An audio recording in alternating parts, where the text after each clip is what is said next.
Hello guys, welcome back to the Limitless conversation with Qfela. My name is Qfela, and I am your host of this podcast. And yeah, I'm back. It's a new week and I have brand new thoughts that I would love to discuss with you guys. Firstly, hello to my YouTube family. Thank you so much for subscribing, guys. Let's just welcome everyone who's new to the channel, to the podcast. Thank you for joining us. And to my Spotify and Apple Podcast family, hi guys. You can't see me, but you can definitely hear me. So yeah, you can actually listen to the podcast because the audio does come out first. And later on, you can go on YouTube and also just watch us, check us out. That would be great. But the first thing I'd like to ask you before we get into today's podcast is that you please like on YouTube. Please like the podcast video, this episode. Please please do leave a comment for me. Share your thoughts regarding what we're going to be talking about. And then thirdly, please, if you are here as a guest, meaning that you're not subscribed, meaning that there's a red button just shining below this video, please click on that button and it'll turn gray because you will have subscribed by then. So yeah, please subscribe. And if you are on Apple and Spotify, I want to please ask you to rate us. Please leave us a rating based on your impressions, man. I'm open to allowing people to rating on their own. But thank you so much. The benefit of it is that it might get recommended a bit more to other people and ultimately outside of South Africa. So that's just what I'm hoping for. So yeah, guys, let's talk. Thank you so much to everyone who definitely did rate. My gosh, I was just so excited. Actually, Apple Podcast has been welcoming me so warmly and I'm really excited. I'm so happy. So thank you guys so much for that. I really appreciate it. I'm excited to be here. So yeah, today I want us to talk about a bit of a serious one. I want us to talk about waiting and what waiting looks like in your career. I will, of course, share my experiences throughout these episodes. I will share my experiences because I talk about things that I relate to. Remember, the Limitless conversation is all about us having real conversations, me just talking to you guys about this journey called life and living it through the lens of a born-again Christian who's young, who's passionate, who's ambitious, who loves the Lord, So just talking about all the realities of the things that we come across. So today I want us to talk about waiting and what it looks like in your career. I want to talk to people, two groups of people. One, you are a young person who probably is just getting ready to come out of varsity, or you're a young person leaving high school to varsity, right? Also, you are a young person, or maybe not a young person, an elderly person. I don't know where elderly would start, maybe 40. Maybe you're a 40-year-old who is thinking of changing career paths. So you're just navigating the confusion that comes with that. You're navigating the unexpected feelings, thoughts that surround all of that. I know a lot about waiting when it comes to your career. And I also want to mention, waiting does not look like just sitting and folding your arms, right? That's not what I'm talking about. But there are things that only come at a later stage. Later stage can be in a year, 2 years, 5 years, 10 years. Things that at times when you started out, you thought that they would happen right away. So I'll take you back to a time when you were young. You were either in primary school or either in high school. and you had so many ambitions. You were very hopeful about your life. You were very excited to dream, because a child is taught and encouraged to dream by their parents, okay? So I know that I experienced that. Environments that my parents did expose me to, like church, like school. We were constantly motivated and encouraged to dream big, especially for me, because I don't come from a very, let me just say, I don't come from a well-off background. So I definitely was that child who took the motivation very seriously, because I knew that I need to work hard. I need to make my life work out so that that can also benefit my family, my parents. So yeah, guys, you can imagine dreaming at that tender age of your life. You are told only the sky is the limit, or like dream big, all those things. And so I dreamt. I dreamt of being in television. I dreamt of being, this successful person who works really hard, all those things, just doing the things that they love, and also things that will bring in the money for them, Did I really dream of being in television? I don't think I did dream of that. I think I dreamed of being a doctor or something like that.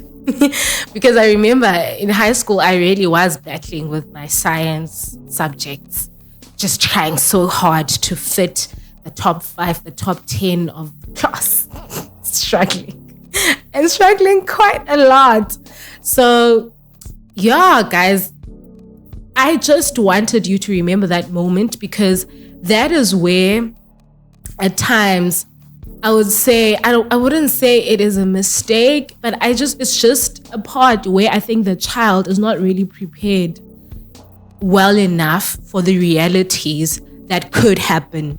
So now when you get to high school, fine, you push again. But when you're leaving high school, what you will experience is now trying so hard to find purpose and figure out what you want to study, because you definitely want to be successful, and you want to make sure that your dreams that you've been dreaming all these years are coming true. That's what happens. And you get to varsity, you work really hard, you start dreaming of, your career path and just being successful in that career path, and just earning all this big money, getting to CEO level if you like dreaming big in corporate. If you were dreaming for like a corporate career, you're like, I'm gonna get to CEO level, management level, And if you were dreaming, or if you were in the arts, you were definitely dreaming of, I'm going to be singing in like huge international stages. It's just all these beautiful dreams that we had. And look, something happens when you get to leave varsity, especially in South Africa. There's so many factors that affect your path and how it goes. Some people struggle to get a job right after graduating. They wait and wait and wait. Some people get jobs, but they stuck in entry-level jobs for a while. And some people it seems like things are launching, and happening, but they reach a certain stage of burnout maybe, and they need to now figure out, or like they lose interest in whatever that they were doing. This is where I refer to like older people, but you don't have to be older in age, but in experience, So these things are realities. But I want to talk about, if you are in varsity, maybe you're very blessed to be seeing this video now. I want to talk about how do you maybe prepare your mind for the reality that comes right after varsity. And if you are someone who's confused about how to wait well, and just how to navigate that phase of your life, I want to first say, let us look at one person in the Bible that I really was blessed by a story, which is Joseph. I really was blessed by Joseph's story because it came in phases. I think he experienced different phases of waiting in his life. First, he was a child and he had these dreams and prophetic dreams even about his life and just being great and where he would end up. And a lot of us do see their end point or the destiny, but we don't really know the process. In fact, all of us, we don't really know the process. The process unfolds as you walk the journey. So what happened to Joseph was he had these dreams. He didn't know, though, that him being at Potiphar's house would take the pain that he experienced with his siblings, just not being liked by your siblings and not being loved and supported and embraced by your siblings, and the great gift that you had. They sold him. And he could have never imagined the reality of that happening. So I want to say to you, there are certain realities that will happen when you are leaving varsity. Unexpected. Perhaps you seated there and you don't know what to expect. You're applying for jobs, you're looking, you're trying, but you don't know what's going to happen. So I think the first thing that's really important for you to remember is that whatever step happens after is the very same thing that's going to lead you to your destiny. It's a perfect process in the eyes of the Lord, of course. Not for us. It feels painful. I mean, Joseph was pained by that experience of being sold by his brothers. But Wafika, and he was a great help in the house of Potiphar. And he was recognized by the king. He was recognized of who he was, and he became a great help there. And another phase that happened for him was when he was thrown to jail. Again, when he was thrown to jail, that was a very unexpected process. And he didn't, I don't know if it's mentioned in the Bible how long he was in jail. Don't crucify me if it was. But what I know is that I saw how hopeful Joseph was when he asked one of the prisoners. One was a cook in Potiphar's house, right?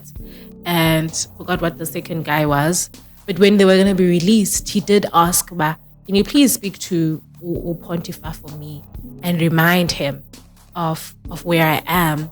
And when that happened as well, for me, it symbolized a lot of hope that Joseph had and faith that he wouldn't end up where he was. Of course, he might have been discouraged and frustrated, but there was always something on the inside of him that held on to the dreams that he had, right? So I want to say to you, you've got to hold on. The waiting phase is going to be very painful.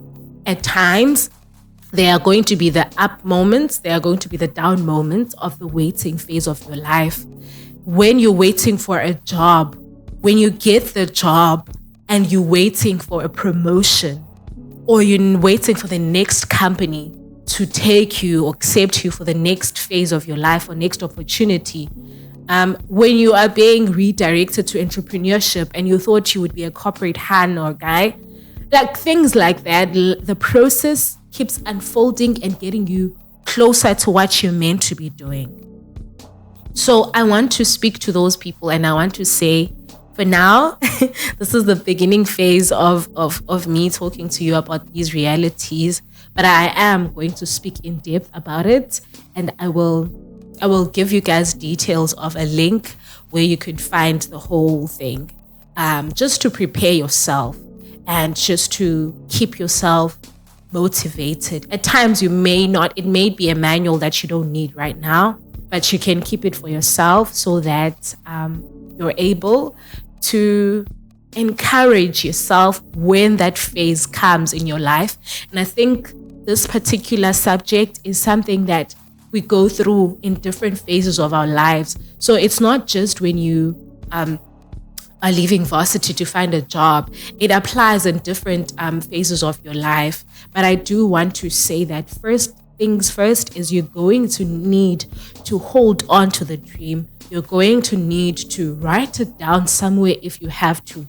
The book of Habakkuk speaks about a vision and the fact that you need to hold on to it, though it may tarry, though it may delay, but it is for a set time. So God is a God that works with timing. And so I want to say to you that waiting is not a curse. There are things that we do learn in the waiting phase of your career, and it is okay to bleed because of the surprises that come in the process, but also be able to acknowledge the discouragements, but then remind yourself while you're waiting of the ultimate goal, the ultimate dream, and that is to be at a point of success, whatever that may look like for your own journey, right? So that's a very important thing to remember, because I think even with Joseph, he held on because he had an understanding of where God was taking him, because he had all those dreams when he was young, and God used him greatly.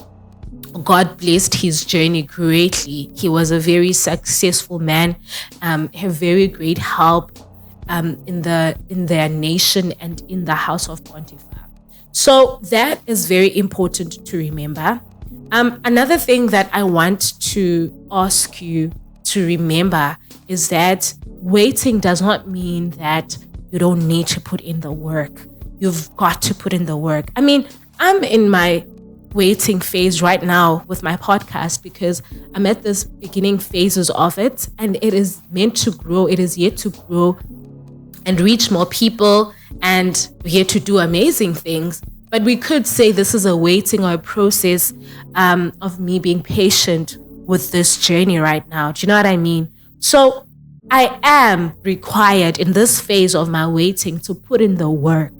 I am required to show up. I am required to do the work regardless of how it feels, regardless of the challenges of, being at this phase and at this stage of my life. But there are things that are yet to come that I've got to wait for, and yet I'm needed to show up and put in the work. So I want to say that you're going to need to show up, rest, and then tomorrow pick yourself up again and try again. If it means you need to keep applying for your job, your dream job that you're looking for, do that. Go gather the experience that you need. Just be doing something. Further your studies. Do the work. Show up. If it's content creation, show up. If it's music, show up. If God is leading you to a point of stillness so that you can write songs, so that you can write a book, all those things, you've got to be busy putting in the work for you to get to the next phase that God has either revealed to you or has meant for you. At times you don't know that would be the next phase for you, but God has meant it for you for your own good. So guys, waiting is a gift. There is character that is developed in your waiting. If you are someone in corporate, perhaps you are yet to be elevated to managerial levels. But you will never really relate to the people you're going to be managing if you don't know what it feels like to be in their shoes. So at times, God allows you to walk the journey first so that the people that you are yet to help when you are further, you're able to show empathy and patience and gentleness with them because you understand the journey. So there's just always a reason why you've got to wait. There's just always... I remember when I left varsity, for me, it was a shocker. It was a shocker. One, I was very fearful because for me, going back home was not an option. I was like, I've been out of my parents' budget and I cannot go back there because my siblings need all the money that they can get from home. Yeah, so for me, it was not an option. And so I was very fearful of not finding anything. And I remember I really fasted. This is where I talk about putting in the work. I fasted one of my big sisters, Usis Unati, had suggested, no, she didn't suggest to me, actually. She was just randomly speaking about it on Twitter. Just to give the different ways of giving that can actually at times work as a breakthrough. Not to say that you're bribing God, but it was a way of exercising your faith and trusting the Lord. And I tried it out. And I was also in fasting, just like praying for God to help me with my faith and just to trust, and that anything that would be in my way, just praying deeply for the phase that I was in. And like the Holy Spirit really carried me through that time, and I got an internship. I went through that internship. It wasn't rosy, it wasn't easy, but I went through it and I was absorbed in that company, and I was so happy and relieved. And so just to touch on it and say, I know what it's like, and I know how scary that feeling is of waiting and not knowing when God is going to give you your yes in whatever you're trusting Him for. But try your best to put in the work. And on days where you are tired and you need a break, it's okay to take that break. As long as you understand that there's no tapping out, you've got to get back up on your feet again. So yeah, guys, that's just what I really wanted to introduce. It's going to be a series. Next week, we're going to talk about waiting in a different chapter of your life, which is going to be quite interesting, because I want us to talk about waiting in relationships, and we're also going to talk about waiting in ministry. So it's going to be exciting. It's going to be exciting. But I don't want these episodes to be long. So we're going to talk about waiting either in relationships next week or in ministry. And then what that looks like and how you can, be encouraged by my point of view of all these things. But thank you so much, guys, for watching. Thank you for joining me. Thank you for sticking around. And I really hope that this was a very beneficial episode for you or topic. Trust God, pray. Fasting really helps. It doesn't necessarily, it's not necessarily a way to manipulate the Lord, but it is a way to get yourself to strengthen your faith. To strengthen your faith and walk in your authority. Fasting will help you with that a lot. So do try that out when you are, working on these things. And do, speak to a sister, a brother to pray with you as well. We're not Abantu, like as human beings, we're not an island. That's what I want to say. We're not an island. So you do need someone else who holds you highly or supports you in the journey to pray with you as well, because this is not an easy one. And you're not a burden when you are asking for help. So all the best with whatever waiting season you're on. Please come back next week and we're going to talk about another phase of your life that requires waiting and how that looks like and how you can be encouraged to continue waiting. I love you guys so much, and I will see you next week. Bye.